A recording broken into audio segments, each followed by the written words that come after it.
ça m'est venu récemment dans une conférence débat que je donnais, j'avais un brave rabbin qui m'a dit, oui, mais dans la Genèse, on nous explique que Dieu a donné à Abraham cette terre entre les deux fleuves. Bien, bien. Admettons que la Bible soit un livre d'histoire ou un cadastre, c'est pas évident. Mais Abraham a eu 2 enfants. Et on ne peut pas considérer que le premier, même s'il est l'enfant de sa servante, aurait moins de droits à sa succession que le second, même s'il est l'enfant de sa femme à 120 ans. Mais vous voyez, tout ça, y compris avec les arguments religieux convoqués pour justifier la thèse, n'est pas convaincant.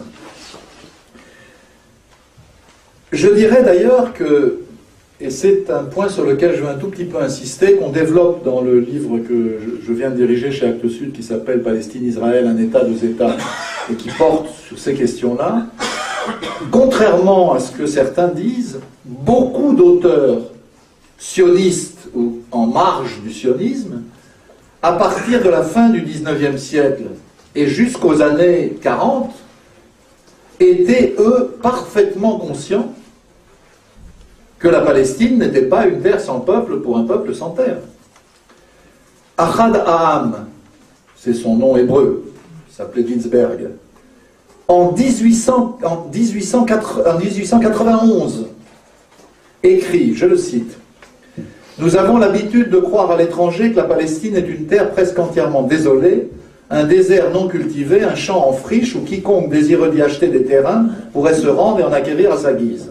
En réalité, elle ne l'est pas. Sur toute cette terre, il est difficile de trouver un champ de terre arable non semé. » 1891.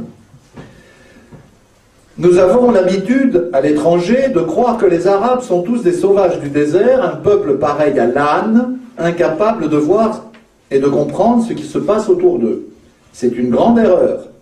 L'Arabe, comme tous les fils de Sem, a une intelligence aiguë et rusée. Les Arabes, notamment ceux des villes, voient et comprennent le sens de nos actions, nous juifs, en Palestine, mais ils se taisent.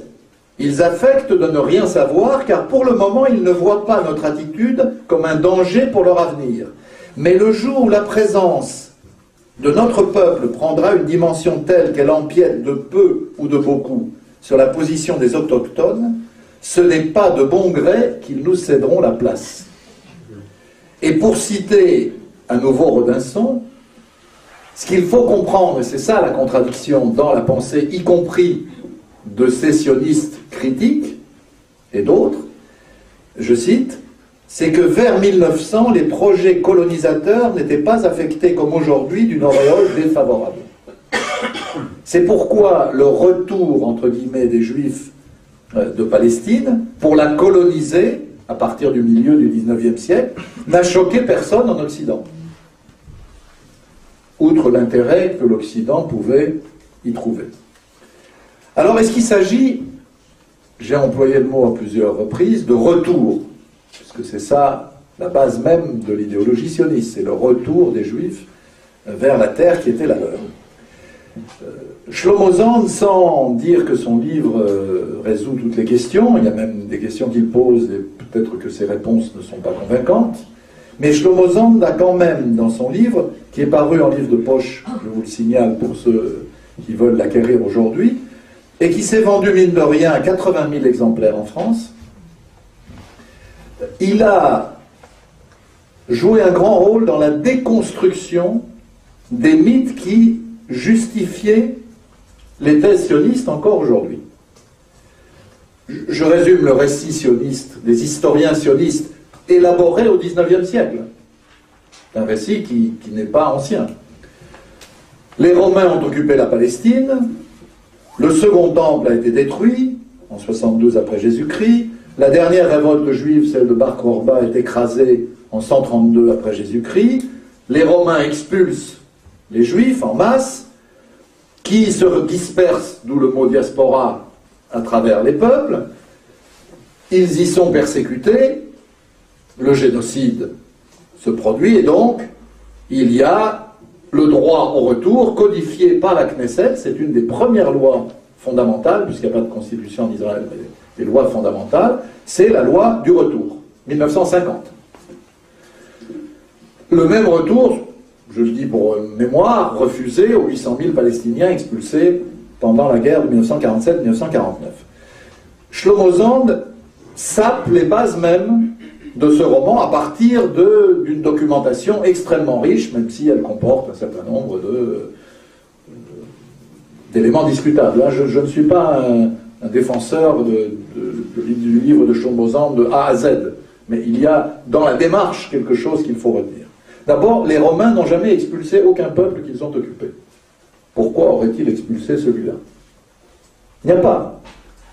Deuxièmement, les attitudes des populations juives, ou hébraïques si vous voulez, en Palestine, ont été très diverses au moment de l'occupation romaine.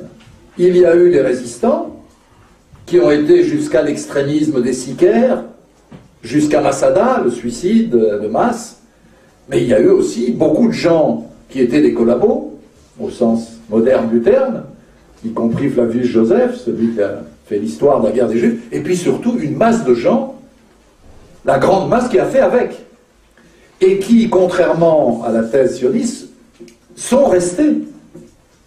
Et souvent, beaucoup d'entre eux, la majorité, se sont convertis au christianisme, plus tard à l'islam, quand l'islam est arrivé. Et même du point de vue démographique, la thèse de la diaspora, nous montre Shlomo Zand, ne tient pas debout. Il y avait à l'époque 500 000 Hébreux. Quand bien même ils seraient tous partis, et quand bien même tous auraient eu une activité, comment dire, procréative intense, très très intense, comment expliquer qu'en 2 siècles on retrouve entre 5 et 6 millions de Juifs dans la Méditerranée? Impossible. Donc, pour l'essentiel, sans nier qu'il y ait eu des phénomènes de départ d'une partie des populations juives, des élites, l'essentiel du peuplement juif de la Méditerranée, et plus tard ailleurs, il a été, et s'est établi aujourd'hui, le fruit de conversion. Conversion de populations berbères en particulier dans l'ensemble de l'Afrique du Nord, de populations animistes, souvent, ailleurs, conversion dans le sud de la Russie, dans le Caucase, c'est la fameuse histoire véridique avec des aspects romancés des Khazars, etc., etc. L'immense majorité des Hébreux restent en Palestine, la plupart d'entre eux se convertissent, et il reste un certain nombre de communautés juives attachées à leur religion, mais en 1850, quand commence, non pas encore l'immigration sioniste, mais l'immigration juive, organisée par Rothschild, etc., vous avez en Palestine moins de 40 000 fidèles juifs face à 500 000 au bas mot palestiniens. Donc, vous le voyez, je m'arrête là-dessus, la thèse du retour est une thèse dont il ne reste rien une fois qu'on a lu le livre de Shlomo Zand. Et j'ai pris le soin de lire tout ce qui s'est écrit, en tout cas dans les langues que je maîtrise, contre le livre de Shlomo Zand. Je dois dire qu'autant il y a des points de débat qui méritent d'être approfondis, autant aucun des détracteurs de Shlomo Zand n'a apporté une contre-explication globale d'un récit cohérent, différent de celui que Shlomo Zand